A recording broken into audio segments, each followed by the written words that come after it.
Ayan guys, papasok na si Tim Tim. Ayan, nagre-ready na siya. Ayan yung ano niya, rubber shoes niya. Ayan, binibisa na siya ng mama niya. Wala pa silang uniform ngayon kasi hindi pa nagbibigay yung City Hall ng uniform.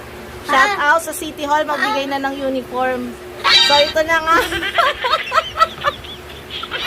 Mauubusan ng dami si Tim Tim araw-araw eh.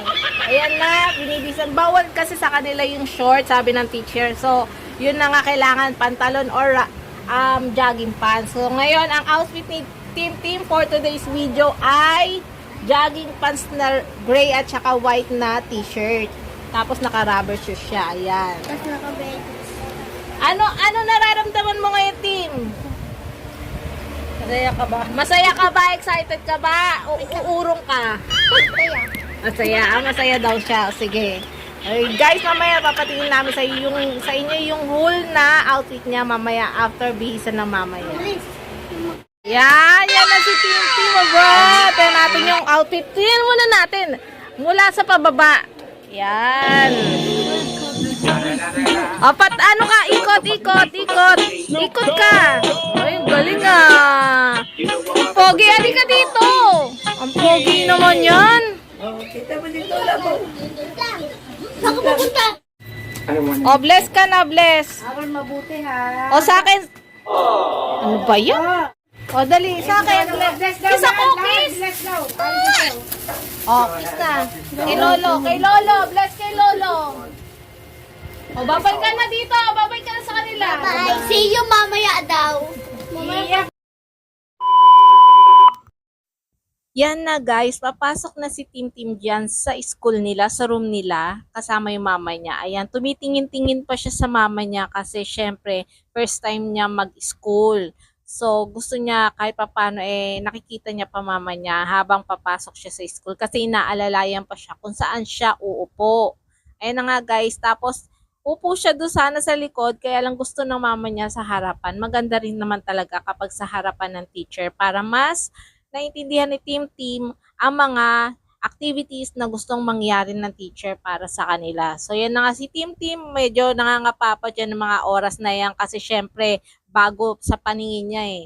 Kasi madalas nasa bahay lang siya. So ayan na nga, nilabas na, binabana ni Tim Tim yung bag niya. Syempre kahit hindi pa sabihin ng teacher, ayan na guys, nilabas niya lahat ng mga gamit niya dyan. Yung papel niya, yung lapis niya.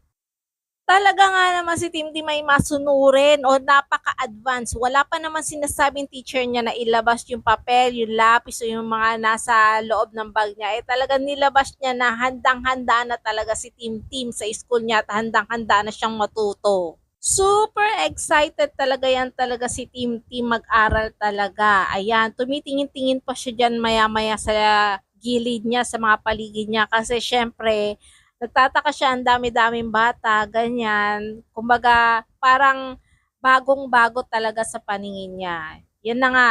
So sa sobrang excited niya, nagsulat na siya kahit hindi pa siya marunong magsulat.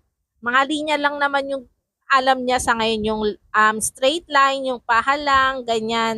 So ngayon, first day niya, ayan, excited na excited siya.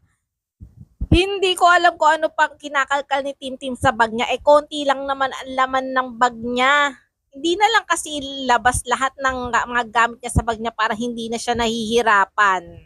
Naku Tim Tim, check ka na check sa bag mo. Hayaan mo yung baon mo ay walang kukuha niyan. Ikaw lang talaga ang kakain yan kaya hindi yan mawawala. Andyan si mama mo para bantayan ang pagkain mo.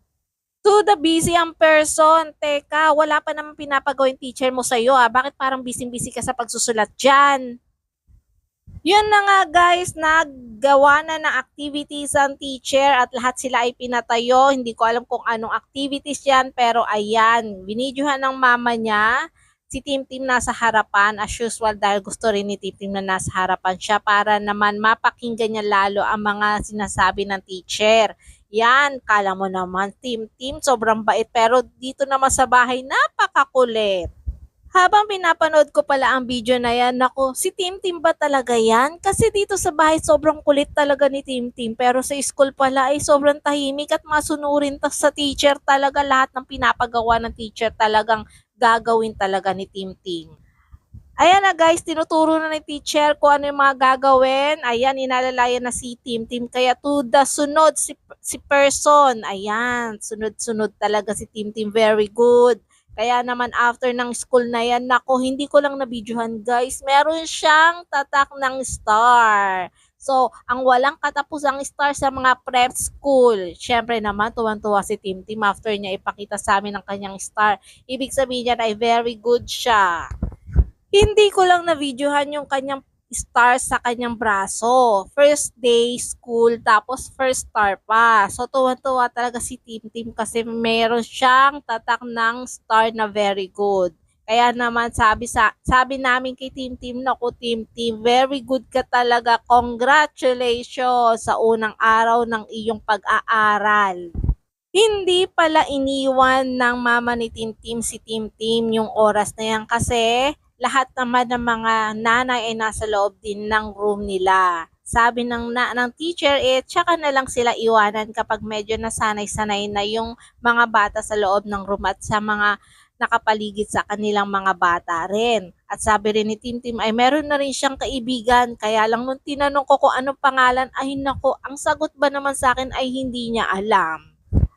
Pero okay lang yan kasi unang araw mo pa lang at hindi mo pa naman talaga makakabisado lahat ng mga pangalan ng mga classmate mo. Pero sa mga susunod na araw, susunod na linggo o buwan o malapit na magtaon, nako, alam ko, lahat yan ay magiging kaibigan mo. Sa sobrang bait mo ba naman pag nasa school ka, pero wag lang nilang malaman na sobrang kulit ka kapag nandito sa bahay. So eto na nga guys, yung unang araw ni Tim sa school, nako naman.